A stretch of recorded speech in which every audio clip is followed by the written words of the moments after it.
So there's a new presidential directive out there, and its whole goal is to unlock billions in investment for the US. But what's the problem it's really trying to solve?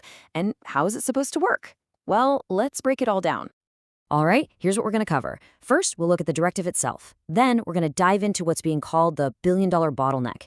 The problem this whole thing is meant to fix. From there, we'll check out the solution, this investment accelerator, see what's in its playbook, and then wrap it all up with a big picture takeaway. Okay, so first things first, what is this directive? Well, on March 31st, 2025, President Donald J. Trump signed Executive Order 1425, and its official title is Establishing the United States Investment Accelerator. And the goal? It's stated right there in the text, to dramatically expand its assistance to companies seeking to invest and build in the United States. So the mission here is pretty straightforward. They want to modernize the whole government process to make the U.S. a much more attractive place for huge investments. We're talking about encouraging companies, both from here and from overseas, to build their big projects right here at home. But that kind of begs the question, right? Why was a whole executive order even needed for this? What's this bottleneck they're trying to clear out? The order points to one central villain, and it spells it out in this key phrase: slow, complex, and burdensome regulatory processes. Yep, you guessed it. In other words, we are talking about good old-fashioned red tape. And the order gets even more specific about what that red tape actually looks like. It's pointing a finger at things that slow down permitting, that delay construction schedules, and that force investors into this maze of overlapping laws. I mean, think about it. You've got federal rules, then you've got these complex state laws, and on top of all of that, you can have local requirements that are basically just repeating the same thing. The directive is basically arguing that this whole tangled web is making it way harder than it should be to build anything significant here. All right, so if that's the problem, this billion-dollar bottleneck, what's the government's proposed solution? Well, it's a brand new office with a very, very specific mission. And when I say targeted, I really mean it. This new initiative isn't for your average project. Nope, it is exclusively focused on investments of $1 billion or more. Just that number alone tells you everything you need to know about the sheer scale of the projects this office is supposed to be handling. And that brings us to the heart of the solution itself, the United States Investment Accelerator.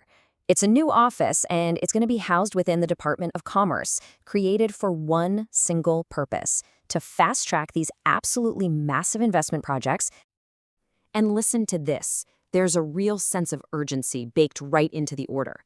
It doesn't just suggest creating this office, it flat out mandates that the Secretary of Commerce get it up and running within 30 days of the signing. That is an incredibly aggressive timeline. Okay, so we've got this new fast-tracked office for billion-dollar projects. That's great. But what does it actually do? How is it supposed to pull off this mission of speeding everything up? So this slide breaks down its 5 main jobs. The best way to think about it is like a high-level government concierge service for these giant investors. Its job is to help them navigate the system, cut through the red tape where possible, and connect them with national resources, even our national labs. And that last point, working with all 50 states, that's absolutely critical. I mean, that's often the hardest part of the whole puzzle, right? Because a federal thumbs up doesn't mean a whole lot if a project just gets stuck in state or local permitting hell for years.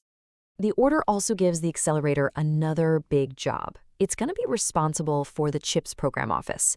And the text specifically says that this office will now have a new focus on negotiating much better deals for taxpayers than the deals made under the previous administration. All right, so let's pull back for a second and look at the big picture here. Now that we've gone through all the details, what's the real core idea we should be taking away from this whole new initiative? First off, there's a quick but really important bit of fine print. The order has a standard section called General Provisions, and it basically clarifies that this whole thing is a directive for how the government should operate. It doesn't actually create any new legal rights that a company or a person could go and sue over in court. So when you boil it all down, the investment accelerator is really designed to be a fast lane.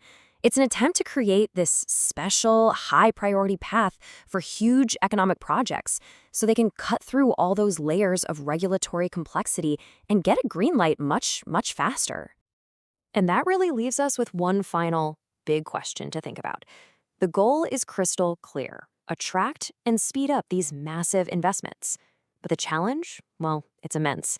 Can a single new office, no matter how focused it is, truly untangle decades of federal, state, and local red tape that it was created to solve? Honestly, that's the billion-dollar question.